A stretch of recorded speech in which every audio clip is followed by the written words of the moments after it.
Good afternoon, viewers. Today we are going to study the poem Sailing to Byzantium, which is written by William Butler Yeats, an Irish poet, critic, and a dramatist. So, before starting the poem, let us talk about the arena of, or you can say, the duration of Yeats' poetry. So, as we can see, the poetry written by W.B. Yeats is very much influenced by the symbolism and the poetry of Renaissance and the poetry of Romantic Age. During his time, he has seen the World War First. So in his poetry, we can see the turmoils and the tensions given by the World War First. World War First was was in the 2014 to 18, and which created a huge impression in the mind of the writer, the poet, William Butler Yeats.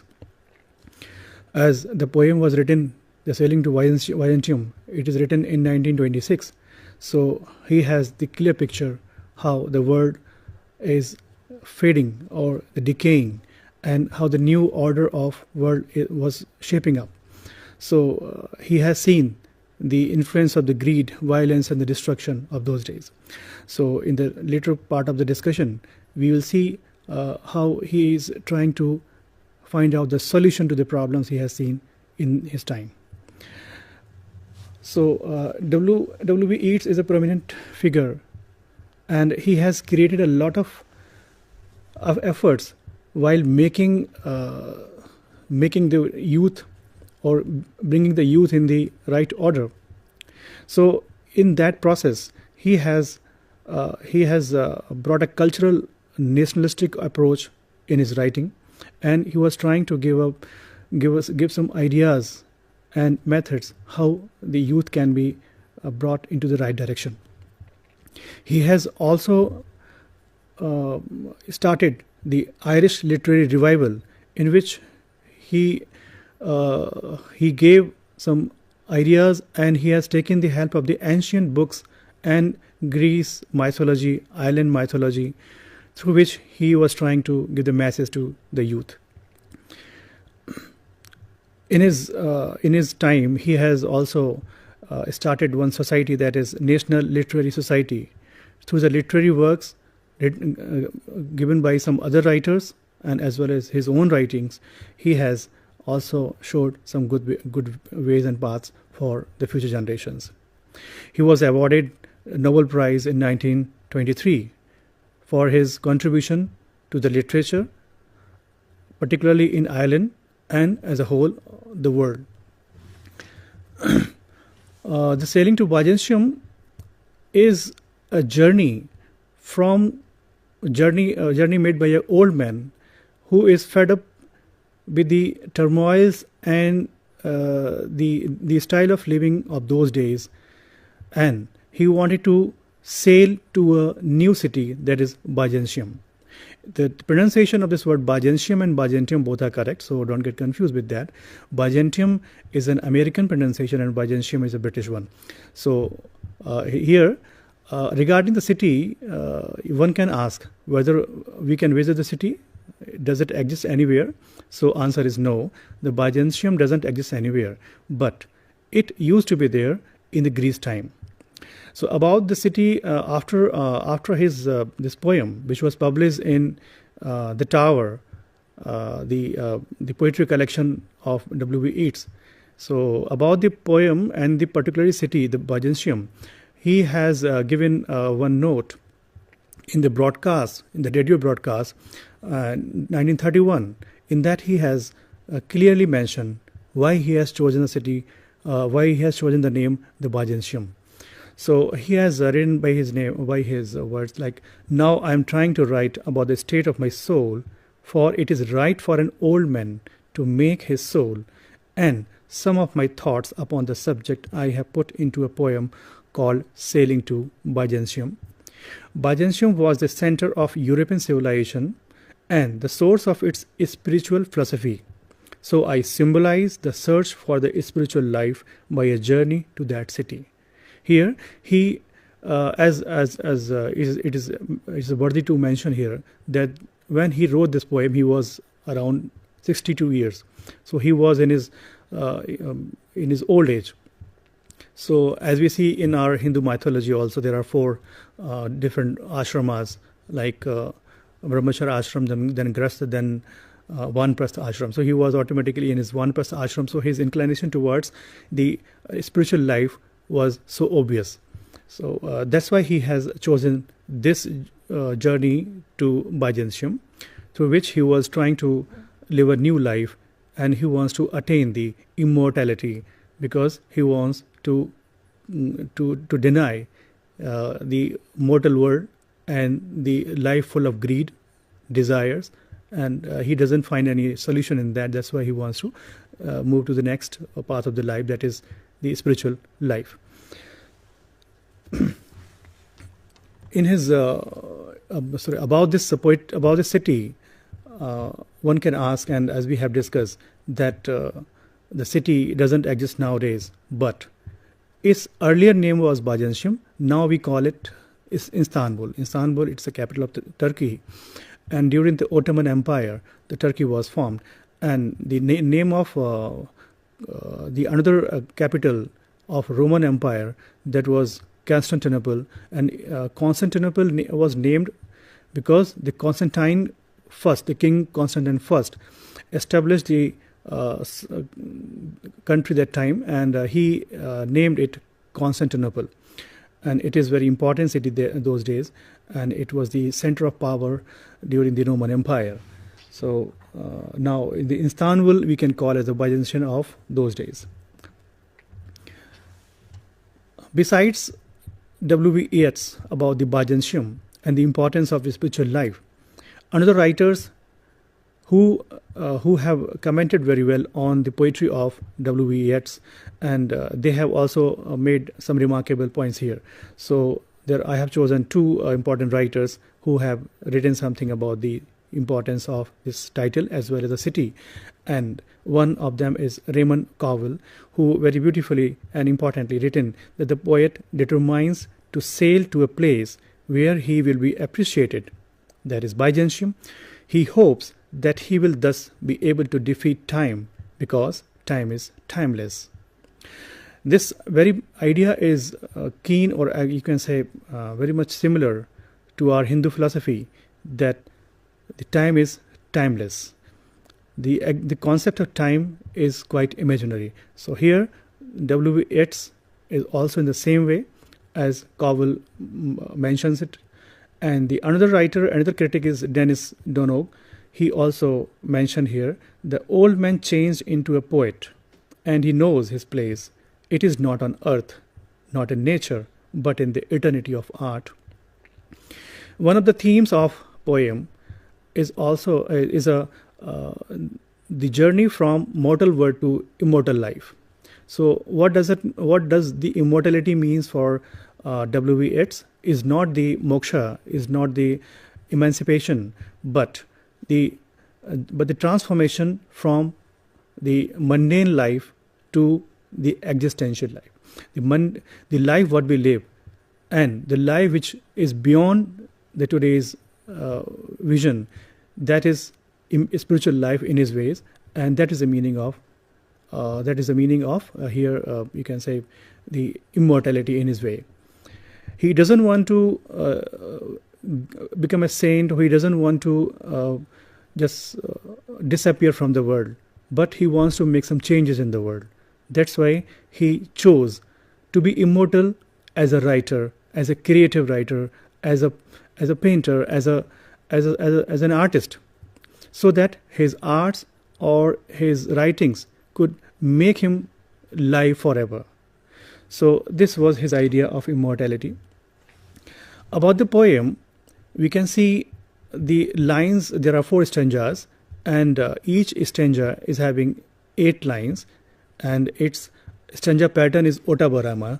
Ottavarama is one of the styles of writing in which 8 lines are there. So each line is in iambic pentameter. Iambic pentameter here means that line is having 10 syllables, and each syllable is having stressed and unstressed marker in that. And the rhythm of the poem is AB, AB, AB, and CC. CC is a couplet here, and first 6 line is a sestet. And the poem written is 1926, and it was published twice. One in the October Blast is one of this is one of the poetry collection of W.B. Yeats, and second time it was published in The Tower, another important and you can say the masterpiece of W.B. Yeats, in which he has published a number of good poems, and it was published in 1928. As far as the tone is concerned of the poem, that is elegiac as well as triumphant. Why elegiac? Because in the first 2 stanzas he was talking about the gloomy side of the world, and in the last 2 stanzas he has reached to the Byzantium, where he is approaching, he's requesting the saints over there, and he was asking them to give him the peace or make him immortal by giving him the art to sing the song for the future generations. So this poem is having both the sides, elegiac and triumphant. And as far as the basic themes are concerned, we can think about that as well. The mortality and the frailty of the human body.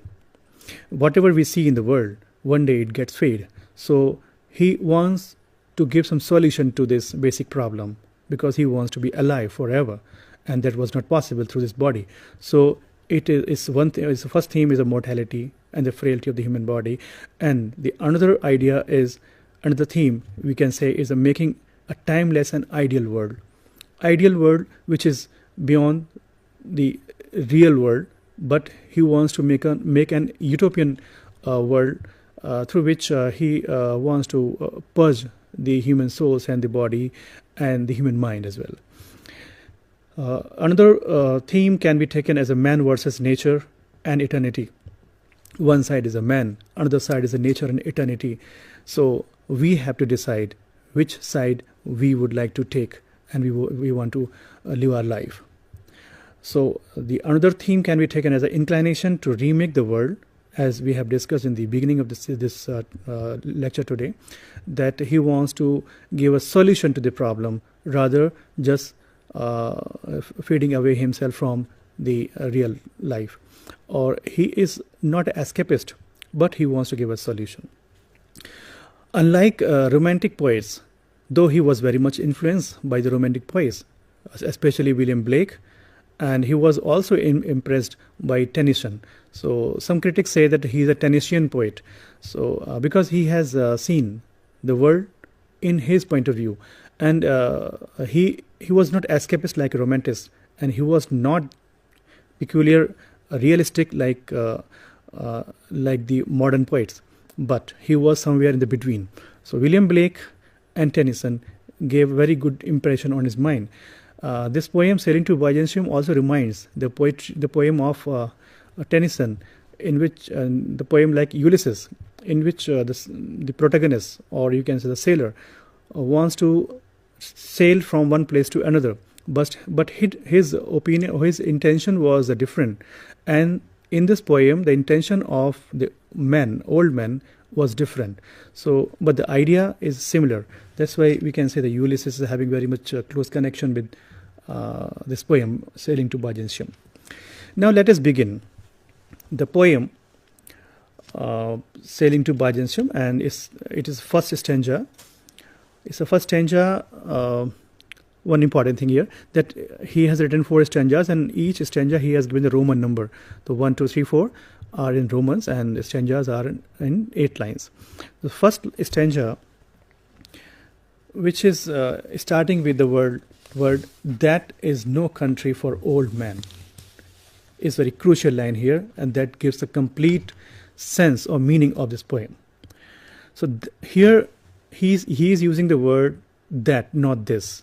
It means he has already started his voyage towards Byzantium, but somewhere from the point he can easily see the place of Ireland. He was from Ireland, so he can see the world. He has already left Ireland, and he is mentioning from there that is not country for old men, because the new people, or you can say the youth of that country, they are they are very much engrossed in the merrymaking, or you can say some artistic things, but they were not thinking about the life beyond life.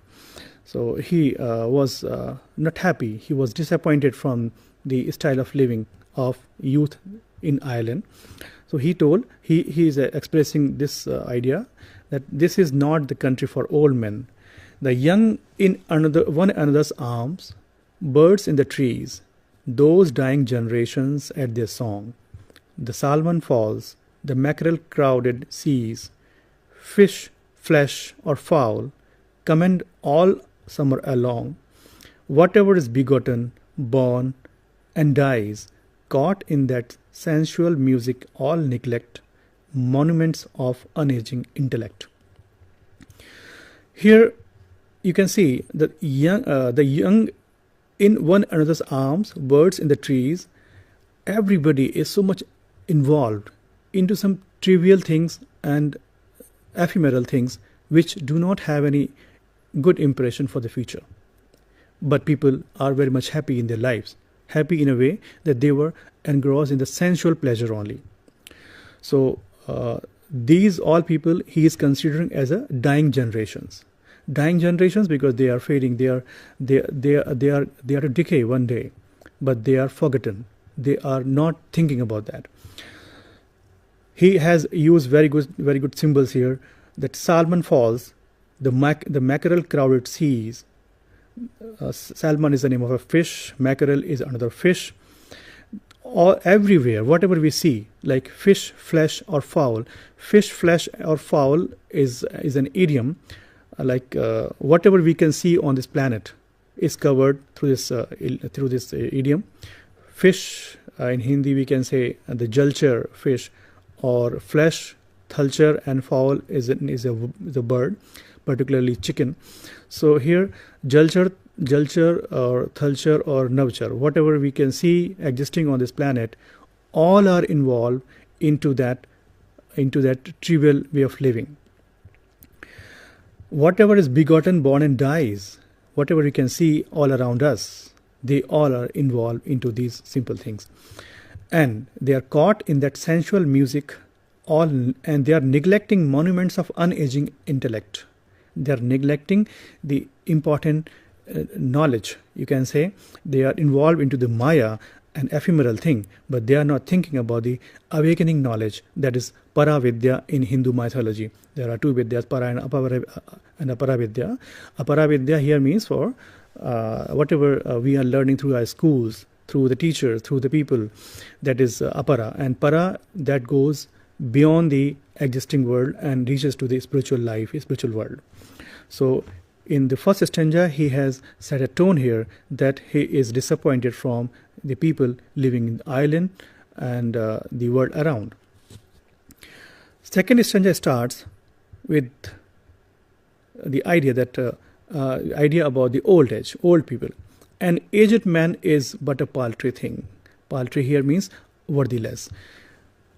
As we see in the today's life, that the youth do not give respect or do not understand the contribution to of our old people, and similarly in those days of W.V. Yeats, he is also considering that the old people are considered as a paltry thing. They have no worth on this planet.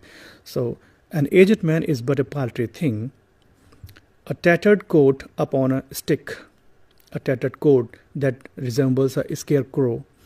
Here, beautiful stanza, or you can say the couplet of Bhagavad Gita also reminds us that the tattered coat here means this unused, or you can say the weak cloth, the dead body, or you can say the old age body.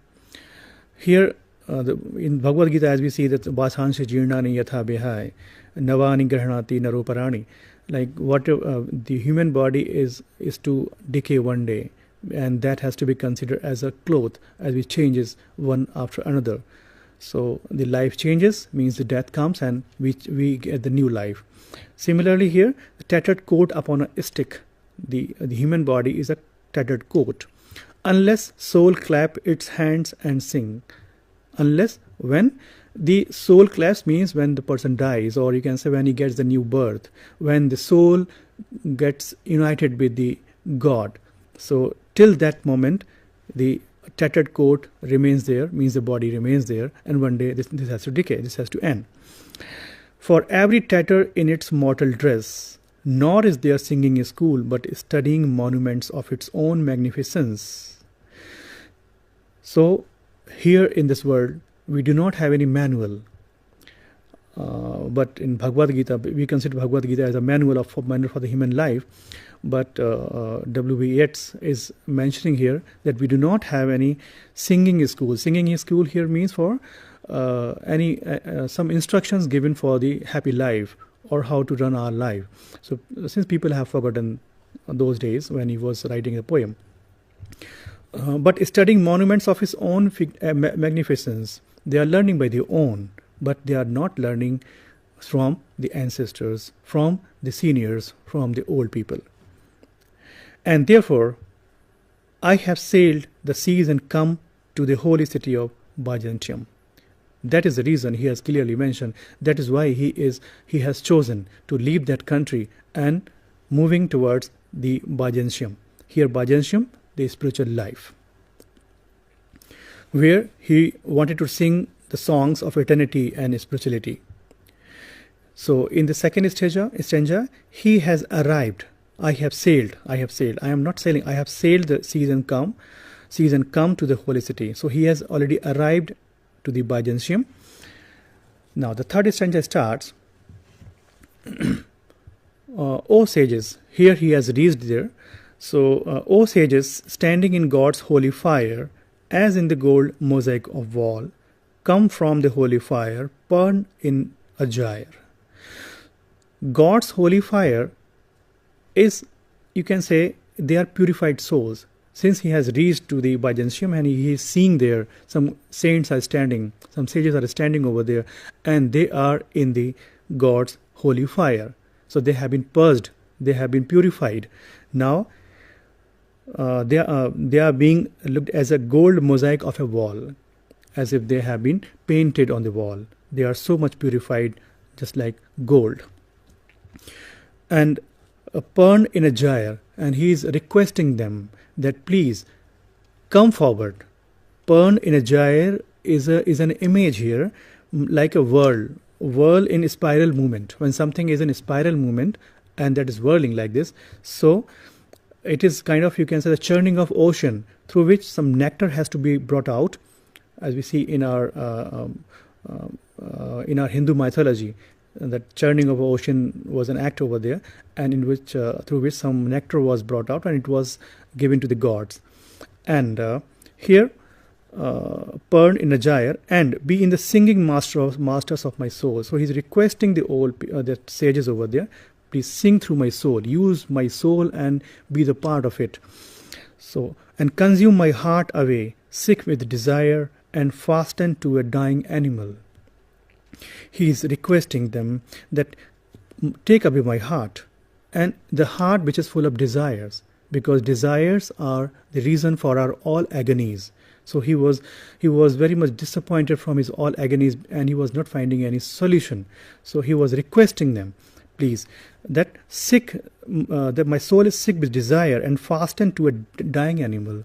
My soul is attached to this dying animal. Dying animal here means for the body, human body, which has to be died.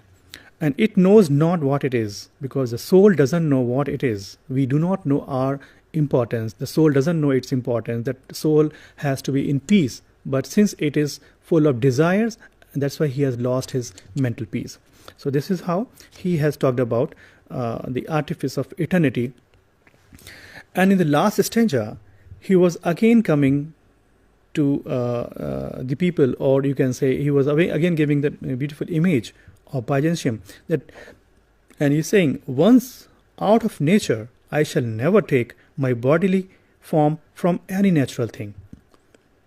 So out of nature here means for the cycle of birth and rebirth. He is saying, once I will be out from this cycle of birth and rebirth, I promise you that I will never take my bodily form. I will not take any birth from any natural thing. Here natural thing, we can compare these natural thing as the 5 elements.